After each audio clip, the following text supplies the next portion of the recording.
Hello buddies, San here, engineer, MBA, and investor. And today's video, I want to talk about Verv Therapeutics. Of course, this was brought to my attention by infamous user Biotech2K1, and he or she let me know about a Verv data for Verv 101 and a couple of issues that they address. And I thought to myself, you know what, let's do a first reaction type of video so that maybe we can one, talk about it, and two, maybe give live impressions. It's not really live. I went through the thread briefly, but I didn't really try to digest much of it. I just wanted to maybe make this video to actually do that. So let's go ahead, right? So just as a reminder, today was announced by the CEO of Verve Therapeutics that they published preclinical data. Of course, this is non-human primates. Verve 101, so it looks like they did that today. Scientific Session 2022. A couple of results that they went over. I'll let you guys maybe go over the results, but I do want to go over this thread here from Biotech2K1 that actually does talk about the results. So it starts off with saying there's a lot of issues with this data, and yes, it works, but it's nowhere near the level of efficiency and safety to be competitive. Statins, which of course, as people know, is the current alternative right now with cholesterol issues, especially with everybody that's in risk for heart disease and so on, heart strokes and so on. Statins do 50% of LDL lowering. Drugs like Repeta, I don't know how to pronounce it, sorry guys, do 63% LDL lowering, and inclisiran does around 51% on top of statins. These drugs are commercial and sell for very low cost. It is $2,500 a year, and inclisiran is around $12,000 a year with only 2 doses a year. This is correct. This is actually this is something I've actually noticed. The statins is actually, well, first of all, it's prescribed across the globe. They're so popular in Canada and US, and obviously what Verve Therapeutics is trying to do is trying to tackle the leading cause of death in America and in Canada. So it wouldn't be surprising that there's a lot of competition in this space. And of course, statins is a form of competition. Verve showed 2 doses. The first was 0.75 milligrams per kilogram, which has 49% reduction in LDL. And the second dose, 1.5 milligram kilogram, so that's about twice the dosage previously, which shows 69% reduction. This is barely in line with other PCSK9 drugs already commercial. So we took a look at that. Statins at 50%, Repeta is at 63%, and you're getting about 69% with the highest dosage, and half of that dosage you're getting 49%. Then they omitted data from the press release for liver enzymes for elevation. They showed an elevation which was clearly left out for the press release on purpose, probably because every company that has an enzyme elevation crashes. Okay, liver safety monitoring noted a transient rise in ALT and AST concentration following infusion. They're fully resolved by day 14. Okay, that's interesting. Let's take a look, continue here. In fact, the fact that they omitted it didn't quantify the levels already, that they got something to hide. Combine this with the inline efficiency for the drug that makes this a failure. Stock symbol IONS, it just had data readout for its PCSK9 drug for phase 2. They showed minus 60% reduction in LDL, and they choose not to move it in phase 3. There's going to be a huge uphill battle for Verve to justify a massive $2 billion market cap with its weak data. This could easily lose efficacy in large human trials.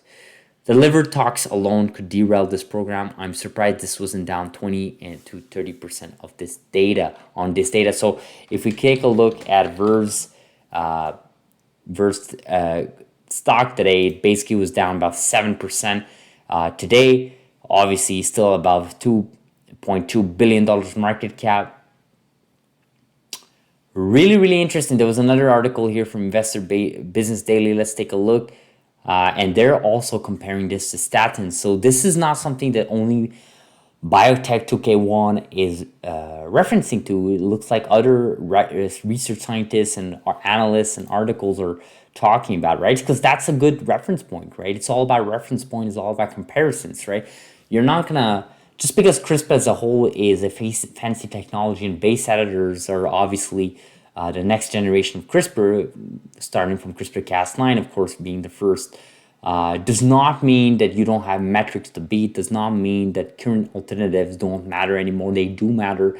Statins are, like I mentioned, are adapted across the country here in Canada and in the US. I know in the US they're very popular for people that obviously have potential heart diseases and so on. Okay, so what are my thoughts here? What are my thoughts? I think a couple of things. First of all, this is on non-human primates, so right, so these are monkeys.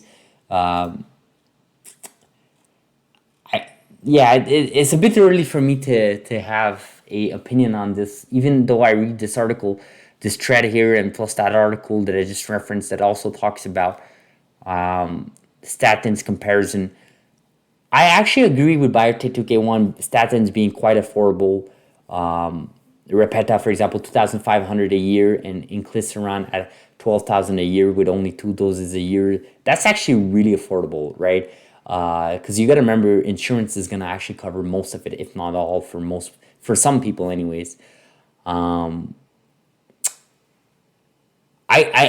think the data is a little bit surprising. I actually thought they would do more than 69% reduction, because if you're comparing with statins at 50% and drugs like Repeta at 63%, then yeah, I mean, you can't just add 6% on that, right? You need more than just 6%. You know, you're looking at results at maybe 80%, 85%. Think of what NTLA did with the TTR proteins reduction, right? At 90, what is it? The mean was like 93 or 95% for all patients. And of course, that's on humans, not even on non-human primates, right? On monkeys in this case, right? So yeah, the data is a little bit disappointing. I'm not sure about this omitting data. That's quite concerning. I'm not sure what's going on there. I'd like you guys to tell me more on this. If you guys can tell me in the comments below, I'm real curious to see what happened here. The fact that they omitted, didn't quantify the levels, already something, they got something to hide. That's not good. I think there's something to be said there. And I look at Dr. Sek there, I don't know how to pronounce his family name, the CEO of Verv Therapeutics. Yeah, I don't know. He sounded a bit bullish on this result, right? He tweeted this out earlier today. Not sure what to say, guys. This is very, very concerning, actually. Like, yeah, this is not good. I think for Verv Therapeutics, for a company that's using like the next generation of CRISPR, and they're entering in this field that is highly competitive, and there's already some sort of alternative there. Yeah, this is concerning, guys. This is concerning. I'm trying to wrap my mind around it. I'm trying to understand maybe, you know, what am I missing here?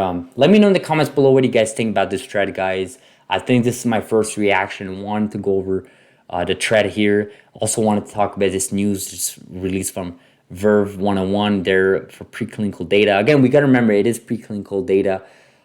They have dosed a patient, so I'm still looking forward for that data there.